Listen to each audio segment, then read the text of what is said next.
Hello hi नमस्ते जय जगन्नाथ प्रकाश पुनिया पवित्र ब्लॉग चैनल को स्वागत करछि।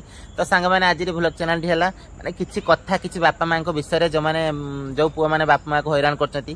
तो जो पुआ माने बापा मां को वृद्धाश्रम नहीं छाडुछंती तो किछिटा पद कथा मु आज वीडियो माध्यम रे कहूछि। तो आपण मान को अनुरोध वीडियोटी शेष पर्यंत शुणतु। मो कथा जदि माने भूल थी मते क्षमा करिवे, जदि मो कथा ठीक थिबो तो आपण माने वीडियो टी लाइक टे करिवे। तो सांग माने मु अधिका किछि कहया पय चाहुनी, तो वीडियो माध्यम रे सांग माने मु किछि कहया पय चाहूछि। आपण मो वीडियोटा प्लीज आपण माने वीडियोटा शुणतु।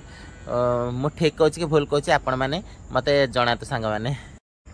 हेलो हाय जय जगन्नाथ सांग माने जय जगन्नाथ।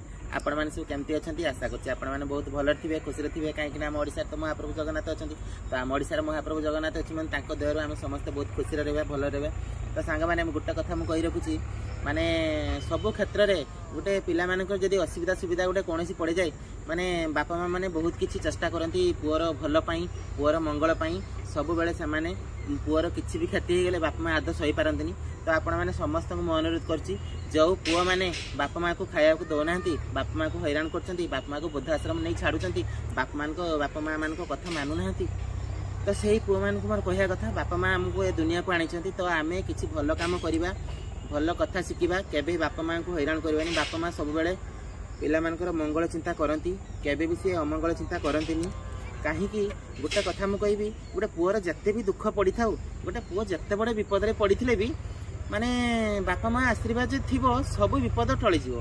कहीं मु निजे अनुभव करछि 3-4 वर्ष हेलानी मो देह खराब 3-4 थर मोर गुड़ा हाथ अकामी हो जाइछि गुड़ा हाथ काम करबनी माने 3 वर्ष भितरे प्राय 300 थर मु हॉस्पिटल एडमिट हो सारिनी। मु सब बेले मो बापा मां को जतले मु हॉस्पिटल पड़ी थाए माने जतले सेलाइन इंजेक्शन सब नाउथि सतले माने अधैर्य बालेश्वर जतले रेफर कर दियंती कटक मेडिकल बड़ मेडिकल को सब बेले मो बापा मां को मने पकुथाए हे बो मते आशीर्वाद कर हे बापा मते आशीर्वाद करंतु जहा तांको आशीर्वाद रु माने मो बापा भी कहती किछि होबनी छुआ मो आशीर्वाद अछि ठाकुरकर आशीर्वाद अछि सब ठीक हे जिवो। मो बापा मां को आशीर्वाद पई मु केते थर बड़ बड़ बेमार मु आज बंची के आसीछि केते बड़ बड़ बेमार एमिति कहीं असुविधा पड़ी नथि। मु आज 3-4 वर्ष लाने जति को असुविधा पड़ी जते थर मेडिकल एडमिट होई बड़ बड़ समस्या को नेगी मो बापा मां मानकर आशीर्वाद अछि बिली मु आज एते बाट को माने आज एटी अछि नने मु नथांती सब बेले मु गर्व अनुभव करे जहा मो बापा मो बो एते सुंदर जहा माने ताको आशीर्वाद रु मु आज दुखर थाई पारे किंतु मु सब बेले खुशी रे रहे पे चेष्टा करछि बहुत खुशी रे भी अछि। तेणु पाई आपण मानु समस्त अनुरोध करछि आपण माने समस्त बापा मां मानु को भक्ति करंतु स्नेह करंतु आदर करंतु बापा मां केही भी हैरान करंतु। तो सांग माने रहूची जय जगन्नाथ।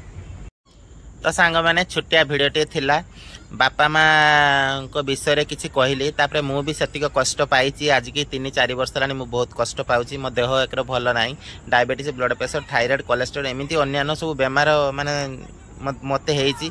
तो मु ता पई 3-4 वर्ष लानी ट्रीटमेंट होछि बहुत प्रकार मेडिसिन खाउछि।